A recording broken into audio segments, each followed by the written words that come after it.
किसी चीज की असली कीमत क्या होती है, ये जानने के लिए कॉस्ट वर्सेस वैल्यू का अंतर समझना जरूरी है और इस समझे बिना कोई भी व्यापार करना मुश्किल है।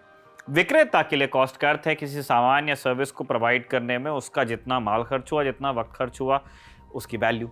जबकि वैल्यू का जिम्मा खरीदार के हिस्से आता है। सामान्य सर्विस का उसके लिए क्या मूल्य है या क्या अहमियत है, यही तय करता है कि सामान्य सर्विस की वैल्यू क्या होगी। यूं तो कॉस्ट और वैल्यू को मुद्रा के स्केल में नापा जाता है, जैसे डॉलर या पैसे, लेकिन तब क्या हो जब ये स्केल वक्त का हो, टाइम का। यानी किसी चीज की वैल्यू इस बात से भी निर्धारित हो सकती है कि उसमें कितना समय खर्च हुआ है। उदाहरण के लिए चलिए कोहिनूर को ही ले लेते हैं।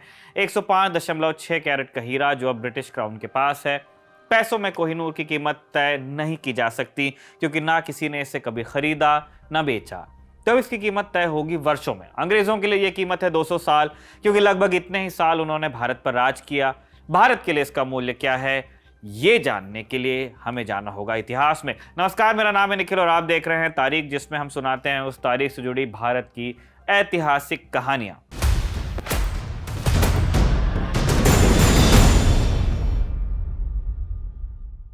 आज 29 अक्टूबर है और आज की तारीख का संबंध है स्टार ऑफ इंडिया से। क्या है स्टार ऑफ इंडिया, ये जानने से पहले कोहिनूर की कहानी पर लौटते हैं। कोहिनूर कहां से आया, किस खदान से निकला, ठीक ठीक बताना मुश्किल है, लेकिन एक बात पक्की है कि भारत में ही पाया गया था। और ये बात इतने कॉन्फिडेंस से इसीलिए कही जा सकती है क्योंकि 1725 तक भारत पूरी दुनिया में हीरो का एकमात्र स्रोत हुआ करता था। कोहिनूर का जिक्र पहली बार मिलता है बाबर के लिखे में। उसके अनुसार कोहिनूर अलाउद्दीन खिलजी के पास होता था। बाबर के बाद कोहिनूर का जिक्र सीधे शाहजहां के टाइम में आता है, जब ताजमहल बन रहा था। उसी दौरान शाहजहां का एक शाही तख्त भी बन रहा था, जिसका नाम था मोरगद्दी, जिसे बनवाने में 7 साल लगे और ताजमहल से 4 गुना खर्च हुआ। इस मोरगद्दी में सबसे ऊपर लगा हुआ था कोहिनूर, जिसे मुगल बादशाह अपनी शान समझते। कोहिनूर का अगला जिक्र आता है 1739 में, जब नादिर शाह ने दिल्ली पर आक्रमण किया। दिल्ली की लूट में नादिर शाह को इतना खजाना मिला कि 700 हाथी, 4000 ऊंट और 12,000 घोड़ों में लाद कर ले जाना पड़ा। इनमें मोरगद्दी और कोहिनूर भी शामिल थे। आगे चलकर कोहिनूर दुर्रानी शासकों के हाथ लगा। 1813 में जब शुजा शाह दुर्रानी का तख्ता पलट हुआ तो भागकर लाहौर पहुंचा।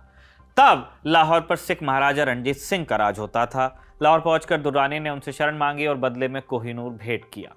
महाराजा रणजीत सिंह ने दुर्रानी से कोहिनूर की कीमत पूछी तो उसने जवाब में बताया, कोहिनूर को 8 दिशाओं में फेंको और उस पूरी जगह को सोने से भर दो, तो भी उसकी कीमत कोहिनूर जितनी नहीं होगी। ये सुनकर महाराजा रणजीत सिंह बहुत खुश हुए और कोहिनूर को हमेशा अपने साथ रखने लगे, खासकर तब जब वो विशेष दौरे पर जाते। इन दौरों में उनकी मुलाकात ब्रिटिश ईस्ट इंडिया कंपनी के अफसरों से हुई, तो उनकी नज़र भी कोहिनूर पर पड़ी। अंग्रेज थे, पैसे की चीज़ देखेंगे तो कैसे नहीं दिखेगी उनको। रणजीत सिंह के कोहिनूर की कीमत उसकी शान थी, लेकिन अंग्रेजों के लिए उसका मूल्य यह था कि वो उत्तर पश्चिम में भारत में शक्ति का सिंबल था। भारत पर शासन करने के लिए जरूरी था उसके सिंबल्स पर कब्जा। इसीलिए जब अंग्रेजों ने 1849 में दूसरी एंग्लो सिख वॉर जीती तो उन्होंने एक विशेष मांग रखी। मांग ये कि कोहिनूर उन्हें सौंपा जाए। तब तक कोहिनूर जम्मू कश्मीर के राजा गुलाब सिंह के पास चला गया था। गुलाब सिंह की ताकत अब ज्यादा थी नहीं, कश्मीर का शासन में अंग्रेजों का दान किया हुआ था, इसीलिए उन्हें कोहिनूर अंग्रेजों को सौंपना पड़ा।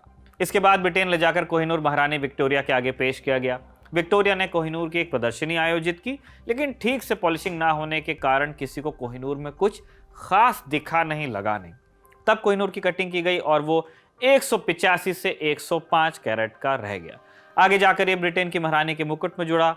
मुगल वंश और सिख एम्पायर के खात्मे के चलते कोहिनूर के साथ एक अंधविश्वास जुड़ गया था, इसीलिए ब्रिटेन के किसी राजा के मुकुट पर कोहिनूर को नहीं जोड़ा गया। आमतौर पर समझा जाता है कि ब्रिटेन की हालिया महारानी, करंट महारानी एलिजाबेथ द्वितीय के मुकुट पर कोहिनूर जुड़ा है, लेकिन ये सच नहीं है। ये उनकी मां एलिजाबेथ प्रथम के मुकुट में जुड़ा था। एलिजाबेथ द्वितीय जब रानी बनी तब आखिरी बार इसे पहना गया था। और आगे चलकर 1981 में इन्हीं एलिजाबेथ द्वितीय की बहू बनी प्रिंसेस डायना, प्रिंस चार्ल्स की पूर्व पत्नी, जो पब्लिक में बहुत फेमस थी। और जब चार्ल्स और डायना की सगाई हुई तो कुछ समय के लिए एक नए ज्वेल ने कोहिनूर को प्रसिद्धि में पीछे छोड़ दिया। हुआ यूं कि डायना से जब अंगूठी चुनने को कहा गया तो उन्होंने शाही जेवर छोड़कर एक आम अंगूठी चुनी। सस्ती वो भी नहीं थी, पर रॉयल परिवार से बाहर कोई और भी उसे खरीद सकता था। ये जानकर रानी एलिजाबेथ को तो बहुत गुस्सा आया, लेकिन पब्लिक एकदम खुश थी। डायना की नीली अंगूठी खबरों और फैशन का हिस्सा बन गई। इस अंगूठे में लगा था एक नीला नीलम। वैसे तो नीलम सफेद होता है, लेकिन अलग अलग इंप्योरिटीज के चलते उसके रंगों में भिन्नता भी आती है। ये नीला नीलम आया था श्रीलंका के एक शहर रत्नागिरी से। नाम से ही पता चलता है कि रत्नों का शहर है। यहाँ कहानी में एंट्री होती है स्टार ऑफ इंडिया की। स्टार ऑफ इंडिया 563 कैरेट का एक नीला नीलम है, साइज में गोल्फ की बॉल जितना। दुनिया के सबसे बड़े जेम्स में से एक। इसकी खास बात है कि टाइटेनियम ऑक्साइड की प्रेजेंस के चलते इसके दो सिरों पर सितारों का एक पैटर्न बनता है। अभी कहाँ है ये star of India? American museum of natural history, New York में। स्टार ऑफ इंडिया के साथ एक कंट्रोवर्सी भी जुड़ी है, वो ये कि सितारों के पैटर्न वाला ऐसा नीलम सिर्फ श्रीलंका में मिलता है।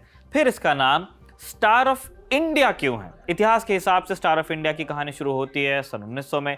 जेपी मॉर्गन बैंक का नाम आपने सुना होगा। इसके मालिक जेपी मॉर्गन सन 1900 में पेरिस के मेले में जेम्स की एक प्रदर्शनी लगाना चाहते थे। उन्होंने संपर्क किया जॉर्ज कंज से, जो जेम्स के एक्सपर्ट हुआ करते थे। रत्नों के साथ एक खास बात यह है कि इनकी अहमियत वक्त से तय होती है। अमेरिका कुल 400 साल पुराना देश था। वहाँ ऐतिहासिक महत्व के जेम्स मिलना मुश्किल था। ऐसे रत्न सिर्फ यूरोप में मिल सकते थे और ब्रिटेन के पास ऐसे रत्नों का एक अच्छा खासा सोर्स था, भारत। कंज ब्रिटेन गए और एक ब्रिटिश इंडियन ऑफिसर से मिले। अफसर ने भारत से कुछ खास रत्न लाने का वादा कर दिया और वो सितारों वाला नीलम लेकर कंज के पास पहुंच गया। तब बाकी दुनिया के लिए बर्मा, भारत और श्रीलंका ये सब ब्रिटिश उपनिवेश थे और इन सबको मोटे तौर पर इंडिया कहकर ही रेफर किया जाता है। इसलिए कंज ने सितारों वाले नीलम को नाम दिया स्टार ऑफ इंडिया। ऐसा ही एक नीलम महाराजा जोधपुर के पास भी हुआ करता था, जिसका नाम था स्टार ऑफ एशिया। इसीलिए यह माना गया कि स्टार ऑफ इंडिया भी भारतीय रियासतों से ही आया है। पेरिस में प्रदर्शनी के बाद जेपी मॉर्गन ने सारे James American museum of natural history को दान किए, जहां इन्हें मॉर्गन हॉल ऑफ मिनरल्स में रख दिया गया। 1964 में स्टार ऑफ इंडिया फेमस हुआ एक जेम्स हीस्ट के चलते। हाइस्ट भी कह सकते हैं, हाइस्ट ही कहते हैं, मनी हाइस्ट। यह हाइस्ट आज ही के दिन यानी 29 अक्टूबर को हुई थी, जिसमें करोड़ों के जेम्स चोरी कर लिए गए और चोरी हुए जेम्स में से एक स्टार ऑफ इंडिया भी था। यह आज वाला न्यूयॉर्क नहीं था। 1990 तक न्यूयॉर्क में औसतन हर घंटे एक चोरी हुआ करती थी, लेकिन तब American museum of national history में लूट की पहली घटना थी। क्या हुआ था उस रात? 29 अक्टूबर 1964 की रात म्यूजियम के बाहर एक सफेद कैडिलैक कार आके रुकी। कार में से दो लड़के उतरे और फेंस फांद कर म्यूजियम के अहाते में घुस गए। एक लड़का बाहर ही रुका ताकि पुलिस आए तो इत्तला कर सके। अंदर जाकर दोनों लड़के एक फायर एस्केप की मदद से म्यूजियम की छत पर चढ़े। वहां उन्होंने एक खंबे से रस्सी बांधी और झूलते हुए जेम्स के हॉल की एक खिड़की तक पहुंच गए। वेंटिलेशन के लिए खिड़की खुली छोड़ दी गई थी, इसलिए अंदर घुसने में दोनों को कोई दिक्कत भी पेश नहीं आई। अंदर पहुंचकर दोनों ने एक ग्लास कटर की मदद से 3 डिस्प्ले केसेस को काटा और 24 बेशकीमती रत्नों को अपने साथ लेकर रफू चक्कर हो गए। इनमें से ही एक स्टार ऑफ इंडिया भी था और तब यह दुनिया का सबसे बड़ा नीलम होता था। इस डर से कि कोई अलार्म न ट्रिप हो जाए, दोनों जिस रास्ते से आए थे उसी रास्ते से वापस भी गए। अगले दिन पुलिस पहुंची तो पता चला कि अलार्म की बैटरी 3 महीने से डेड पड़ी थी। पहले जेम हॉल के अंदर एक गार्ड भी तैनात होता था, लेकिन सालों से चोरी की कोई कोशिश नहीं हुई तो उससे भी हटा लिया गया था। चोरी किए गए जेम्स की कीमत तब के हिसाब से 22 करोड़ रुपए होती थी। इनका प्रीमियम इतना बनता था कि इंश्योरेंस भी नहीं करवाया गया था। तब के हिसाब से ये न्यूयॉर्क की सबसे बड़ी जेम्स हाइस्ट थी। न्यूयॉर्क से लेकर मायामी तक चोरों का पीछा किया गया और न्यूयॉर्क से मायामी तक केस पीछे में 2 दिनों में चोरों को पकड़ तो लिया गया, लेकिन जेम्स का पता लगाने में पुलिस को 3 महीने लगे। जनवरी 1965 में पुलिस को स्टार ऑफ इंडिया मायामी के एक बस लॉकर में मिला। फेमस होने के चलते इसे किसी ने नहीं खरीदा था। साथ ही 9 और जेम्स भी मिल गए, लेकिन 12 जेम्स कभी नहीं मिल पाए। तब से लेकर आज तक स्टार ऑफ इंडिया न्यूयॉर्क के American museum of natural history में कड़ी सुरक्षा में रखा हुआ है। दूसरा विश्व युद्ध खत्म हुआ तो ब्रिटेन ने मांग रखी कि नाजियों ने जितना सोना चुराया है वो सब वापस लौटाया जाए, लेकिन कोहिनूर और बाकी ऐसे ही बेशकीमती जवाहरातों के नाम पर ब्रिटेन के मुंह पर जिप लॉकर लग जाता है। भारत ही नहीं, पाकिस्तान, अफगानिस्तान, ईरान और बाकी जो कॉमनवेल्थ के देश रहे हैं जहां जहां उनका राज रहा है ब्रिटिशर्स का, सब कोहिनूर और बाकी ज्वेल्स की वापसी की समय समय पर मांग करते रहते हैं। श्रीलंका भी 2014 तक दावा करता रहा कि स्टार ऑफ इंडिया का नाम स्टार ऑफ श्रीलंका कर उसे वापस लौटाया जाना चाहिए, लेकिन 2016 में रत्नागिरी में जब इससे भी बड़ा नीलम पा लिया गया तो श्रीलंका की यह मांग शांत सी हो गई।